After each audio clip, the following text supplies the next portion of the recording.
Angelica mi chiede: come rispondo a chi contraddice apertamente quello che ho appena detto? Questa, è una situazione l'ho scelta perché è una situazione comunissima, più complicata se vogliamo delle altre, perché fa entrare in scena un elemento in più che dobbiamo gestire e l'elemento in più è un'emozione.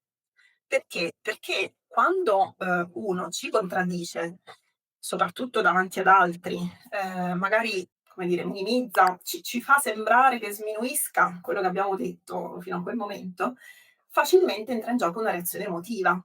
Ci possiamo arrabbiare, ci possiamo sentire frustrate, possiamo sentirci dispiaciute, amareggiate, possiamo anche provare vergogna, perché ricordiamoci che se per caso abbiamo un'anticchia di sindrome dell'impostore che sta un po' sempre lì in agguato, se uno davanti a tutti viene a dire: "Guarda che quello che hai detto non è vero", la prima cosa che noi pensiamo non è: "Guarda questo disgraziato come si permette". La prima cosa che pensiamo è: "Oh cacchio, mi hanno scoperta. Sono stata è stata scoperchiata la verità, sì, adesso si accorgeranno tutti che ho detto una scemenza".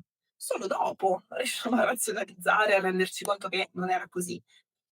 Quindi è chiaro che quando noi siamo in quella situazione e queste emozioni arrivano e ci travolgono, noi non è che possiamo fare molto per evitarle, nel senso che le emozioni, cioè, sono incontrollate, arrivano e basta.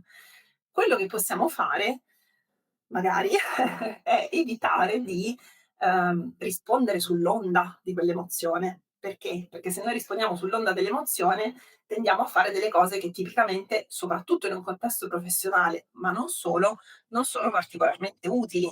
Perché? Perché se mi arrabbio tendo magari ad attaccare. "Ma guarda che quello che stai dicendo non è vero." Non è il caso. Oppure ci potremmo congelare, no, cioè paralisi, mi ammutolisco, non dico niente, non reagisco, lasciando che quello contesti tutto quello che ho detto indisturbato. Oppure l'altra reazione è la fuga che in questo contesto potrebbe essere: torno sui miei passi.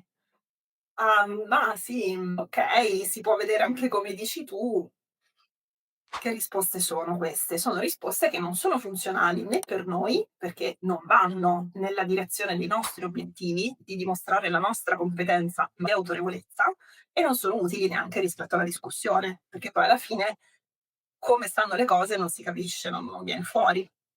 Quindi come si può intervenire in un modo diverso rispetto a questa roba qua? Come faccio a, superare in quel momento di reazione emotiva così coinvolgente e a passare ad una invece riflessione razionale che mi permetta di rispondere con assertività, senza degenerare? E il cambio di prospettiva, che serve, che è utile in quei momenti, è cercare di togliersi dall'ottica dell'attacco personale. Cioè: okay, sì, la persona ci ha contraddetto, sembra un attacco personale, la prima cosa che pensiamo è: "Ce l'ha con me, non mi stima", eccetera, eccetera.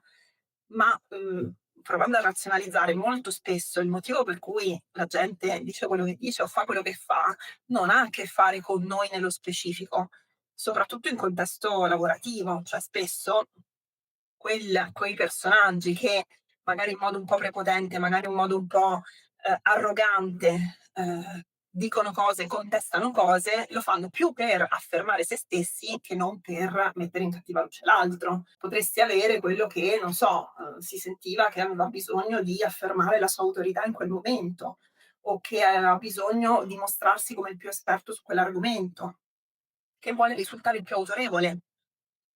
Ce ne sono tanti di possibili motivi che non sono nobili, cioè non sto dicendo: "Che bravo che ti ha contraddetto in quel modo magari brusco per questi motivi." No, non è questo il punto. Il punto è che questi motivi non sono personali, cioè tu non c'entri niente. Perché dico questo? Perché se tu provi a passare da "ce l'ha con me" e quindi ehm, proprio sta cercando di minare la mia credibilità e passi da questo a sta facendo questo show per dei motivi tutti suoi, questo ti aiuta a fare 2 cose che secondo me sono essenziali per risolvere l'impasse che hai in quel momento. La prima è passare dall'ottica mi devo difendere io, come persona, al forse devo chiarire o rafforzare o rendere più convincente il mio contributo, cioè quello che ho detto. Quindi passi da devo difendere la mia persona a devo valorizzare meglio quello che penso e quello che dico.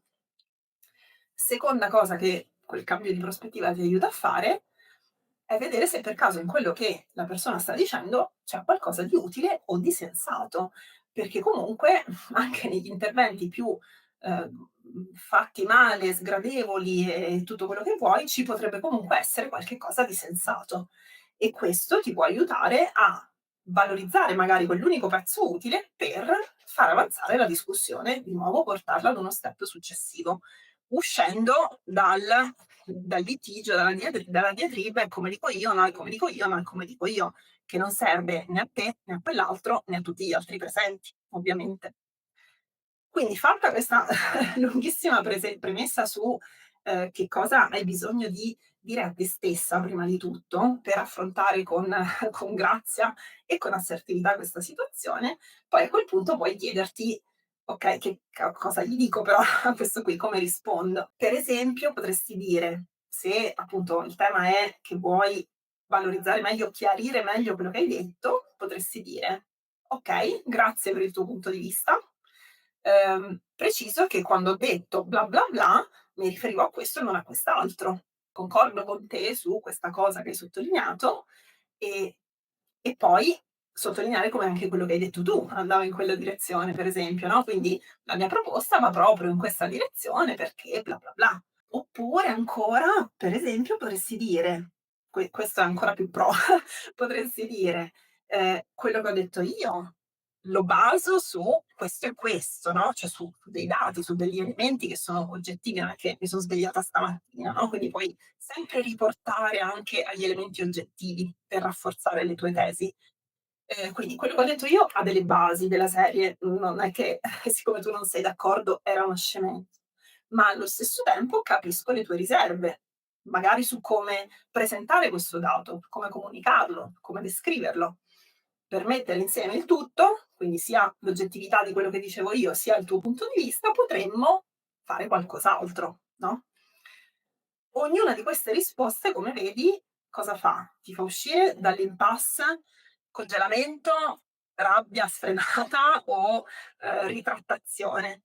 E allo stesso tempo ti permette di mostrare la tua competenza, la tua autorevolezza, senza metterti in conflitto, senza rispondere male, senza aggredire, senza andare in crisi e quindi mantenendo comunque un clima anche disteso nella riunione. Spero di avervi dato degli spunti che possiate mettere in pratica concretamente già dalla prossima riunione e vi lascio anche delle risorse in più, sempre gratuite, per approfondire questo argomento, diciamo, assertività in ufficio, se vi è utile, che sono una playlist che si chiama Assertività in pratica, che raccoglie tutti i video su cui, cioè che ho fatto fino adesso e che farò in futuro sull'argomento appunto assertività in ufficio tutti i giorni. E poi il workbook gratuito, se non l'avete già scaricato, che si chiama Coltiva la tua assertività, che contiene un'infinità di esercizi, di passaggi molto pratici, molto immediati, per proprio allenare, i cambi di prospettiva che ci sono a monte e poi le parole, le espressioni che ci sono a valle nel cercare di essere più assertive nella vostra quotidianità in ufficio, con anche un sacco di esempi di applicazioni pratiche, di situazioni in cui potete reagire in modo aggressivo con l'esempio, passivo aggressivo con l'esempio oppure assertivo, sperando che questo vi possa aiutare anche a, come dire, riconoscervi e capire dove vi collocate adesso come stile, come approccio nelle vostre interazioni in azienda e possiate quindi anche scegliere in modo mirato su che cosa lavorare. Grazie per essere state con me e alla prossima. Ciao ciao!